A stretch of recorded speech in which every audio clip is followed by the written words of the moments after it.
वैसे तो कश्मीर घाटी में आए दिन इस तरह के एनकाउंटर होते रहते हैं, लेकिन आज का ऑपरेशन थोड़ा अलग है क्योंकि सिक्योरिटी फोर्सेस को बेहद खराब मौसम और भारी बर्फबारी के बीच ये एनकाउंटर करना पड़ा।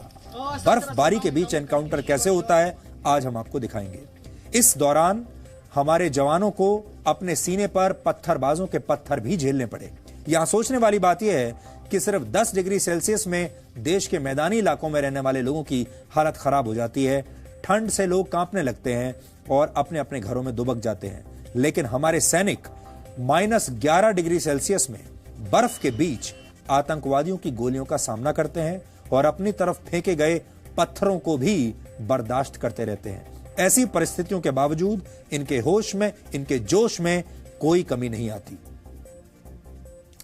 भारी बर्फबारी के बीच भी भारत के सुरक्षा बलों को काउंटर इंसर्जेंसी ऑपरेशंस में लगातार सफलता मिल रही है और यह उनकी नई रणनीति का हिस्सा है, जिसके तहत ठंड के मौसम में भी काउंटर टेरर ऑपरेशंस को जारी रखने का फैसला लिया गया। यानी मौसम खराब है, सर्दी पड़ रही है, बर्फ पड़ रही है, लेकिन एनकाउंटर्स रुकेंगे नहीं।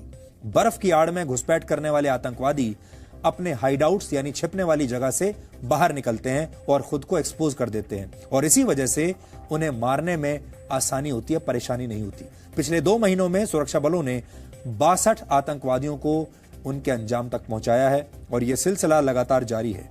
ठंड के मौसम में आतंकवादी अक्सर सुरक्षित ठिकानों की तलाश में रहते हैं। वो जंगल और पहाड़ी इलाकों से निकलकर छोटे कस्बों और गांवों के रिहायशी इलाकों में छिप जाते हैं। वो ऐसा इसलिए करते हैं ताकि वो सुरक्षा बलों की नजरों में ना आ सके, क्योंकि बर्फ से ढके ठिकानों में छिपे होने की वजह से उनकी गतिविधियों को ट्रैक किया जा सकता है। उदाहरण के तौर पर उनके पैरों के निशान। सेना की पेट्रोल पार्टी को बर्फ पर मौजूद पैरों के निशान देखकर बड़ी आसानी से आतंकवादियों के छिपे होने की जगह और उनकी संख्या के बारे में पता चल जाता है। तमाम आंकड़ों से यह बात स्पष्ट हो जाती है कि आतंकवाद विरोधी अभियान में सुरक्षा बलों की रणनीति कामयाब हो रही है और जुलाई 2018 में 15 वर्षों के इंतजार के बाद शुरू किए गए कॉर्डन एंड सर्च ऑपरेशंस में भी सफलता मिली है। और अगर यही सिलसिला चलता रहा तो इस वक्त घाटी में मौजूद करीब 250 आतंकवादियों के दिन भी बहुत जल्द पूरे हो जाएंगे। इस सफलता की एक बड़ी वजह है भारतीय सेना और उसके सुरक्षा बलों का जोश। आपने ध्यान दिया होगा इन दिनों लगातार एक डायलॉग है जिसकी लगातार चर्चा हो रही है। लोग एक दूसरे से आजकल पूछ रहे हैं हाउ इज द जोश, और यह सवाल पूछने वालों में देश के प्रधानमंत्री नरेंद्र मोदी भी शामिल हैं। शनिवार को प्रधानमंत्री मोदी ने मुंबई में national museum of Indian cinema का उद्घाटन किया था और उस वक्त उन्होंने वहां मौजूद फिल्म इंडस्ट्री के तमाम लोगों से यही सवाल पूछा, हाउ इज द जोश। वहां मौजूद लोगों ने इस सवाल का वही जवाब दिया जो आमतौर पर एक भारतीय सैनिक देता है। आप भी देखिए।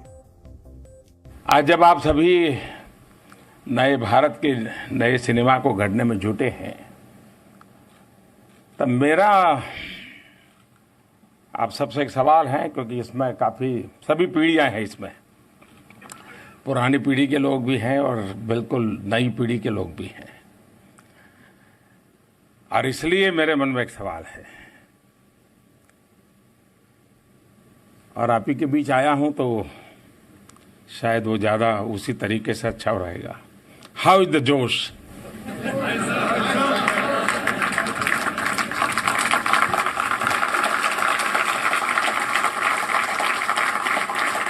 हाउ इज द जोश। आजकल आपके इस जोश की देश में बहुत चर्चा है। प्रधानमंत्री मोदी फिल्म उद्योग से जुड़े लोगों को नए भारत का आइडिया दे रहे थे और हाउ इज द जोश के जवाब में मिला हाय सर का रिस्पांस उसकी एक छोटी सी झलक। हालांकि खून में उबाल लाने वाले इस जोशीले सवाल का असली मतलब समझना है तो आपको भारत के सुरक्षा बलों के पराक्रम को करीब से महसूस करना होगा। 17,000 फीट की ऊंचाई से लेकर दुर्गम से दुर्गम इलाकों तक दुश्मनों के लिए साक्षात यमराज हैं भारत के सुरक्षा बल।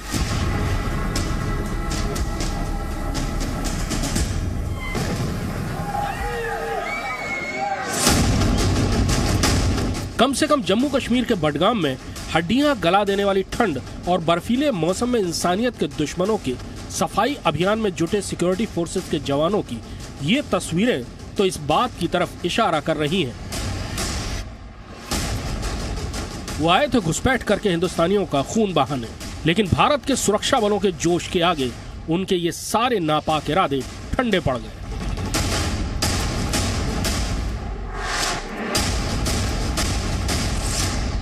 ये मुठभेड़ जो है आज मध्य रात्रि में एक कोऑर्डिनेट सर्च ऑपरेशन लॉन्च किया गया हापतनार इलाके में। जो ये नाला बह रहा है आप देख रहे हैं, यही नाला है जो वहां कनेक्ट होता है और इसी के बीच में एक जो है हाइड आउट बस्ट किया गया और उस हाइड आउट में कुछ मिलिटेंट छुपे हुए थे। उन मिलिटेंट्स को जैसे ही घेरे में ले लिया गया और जो सर्चिंग पार्टी है वो जैसे ही नजदीक पहुंची उस पहाड़ी के साथ और वहां पर मिलिटेंट्स ने सर्चिंग पार्टी पर जो है फायरिंग खोल दी और जवाबी कार्रवाई हुई और एक मुठभेड़ शुरू हुई। करीबन सुबह 8:30 बजे के करीब जो है ये मुठभेड़ शुरू हुई। हालांकि सुरक्षा बलों के लिए यह ऑपरेशन बिल्कुल भी आसान नहीं था।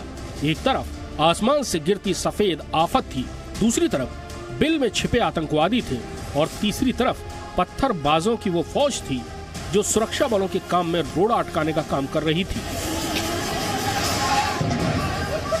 लेकिन बडगाम के चारी शरीफ के जिन पंचाल इलाके में सुरक्षा बलों ने मौसम को भी हराया, आतंकवादियों के मंसूबे भी नाकाम किए और पत्थरबाजों पर भी काबू पा लिया।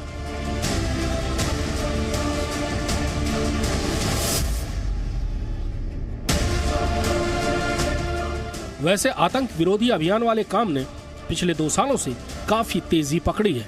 खासतौर पर नवंबर और दिसंबर 2018 में आतंकवादियों की सारी हेकड़ी निकाल दी गई है।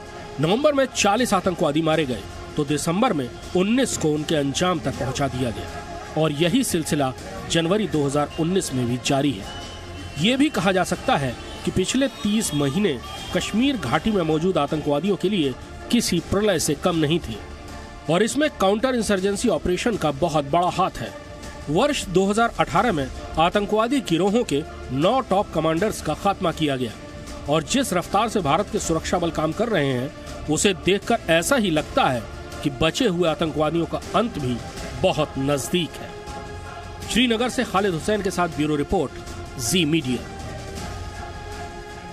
इस रिपोर्ट के बाद हम आपसे सिर्फ इतना कहेंगे कि कांपती सर्द रातों में कम से कम एक बार सुरक्षा बल के उन जवानों के बारे में जरूर सोचिएगा जो -11 डिग्री सेल्सियस की ठंड में भी सिर्फ आपकी रक्षा के लिए सीमा पर खड़े हैं और आतंकवादियों से मुकाबला कर रहे हैं।